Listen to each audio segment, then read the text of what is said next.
talk about today is the importance of a journal. I see a lot of people going into the gym and they're just hopping to machine. They don't really have a plan, which is okay, but how are you going to know where you're going if you don't know where you've been? It's okay to exercise, but if you really want to train, you're going to want to keep a journal. A workout journal gives you direction. You go into a gym, you know exactly what you're doing. You have a goal, you have a quota to accomplish, and I think that's very important. So all you need is a journal, just something to write on. And I would tell people for their first page, I want you to write down all of the pros and cons of exercising. What do you really want out of working out? It's okay to want to look good naked. That's why I got into it. But my mental health is what made me stick with it, you know. There is no wrong answers.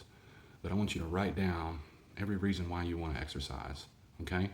Also write down the cons of working out, or what blocks you from being able to work out each week. It's usually time. Time is a big one for people, you know. I get it, we got busy lives. A lot of people have children, you know. It's all about sacrifice, but I'm going off topic here. And visualization, right? Visualize what you want your body to look like. You know, I did that for years. I would even draw what I wanted to look like. And we will manifest that if we're willing to work for it. The journal is so important, y'all.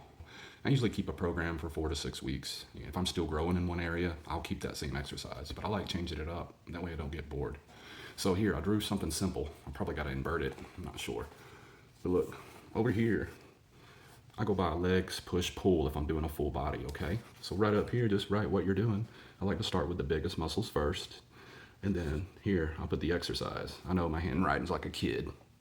So I got a squat for my legs, a push-up for the push pattern, and a pull, I got a lat pull down, right? So then I'll go back to my legs and do an RDL and an overhead press for the push, the next push, and a pull. I'll go on a row machine and pull. And I'll do something for my core every day. All right, so here's my sets and reps, right? So 3 by 10 reps. Now this is all just a suggestion. You don't have to do 3 by 10. If you're new at this, I would do 2 by 10, you know? So you can put your rest break up here. I usually say a minute at the most, you know? Well, it depends. If you're trying to lift heavy, then you'll go longer. But if you're trying to lose weight, you want to keep them short. And over here, I put my weight, right? These are body weight. Here's 50 pounds, okay? And if I can get 12 reps on the third set, I'll go up 5 pounds, right? And I'll keep going up. I'll just cross that out and put 55. That way I know I can keep a track of this. So each time I come to the gym, I'm bringing this, doing the same exercises. Right?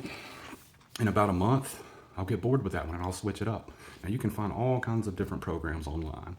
Everybody's got the best way to work out. To me, there is no best way. The best workout's the one you can do consistently, the one you can stick to. That's the ones you'll get results of.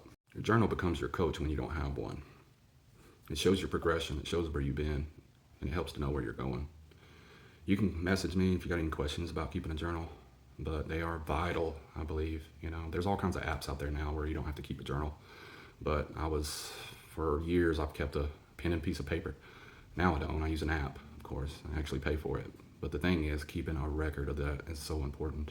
Another thing I suggest is progress pictures, right? That scale will lie to you, especially when you're beginning.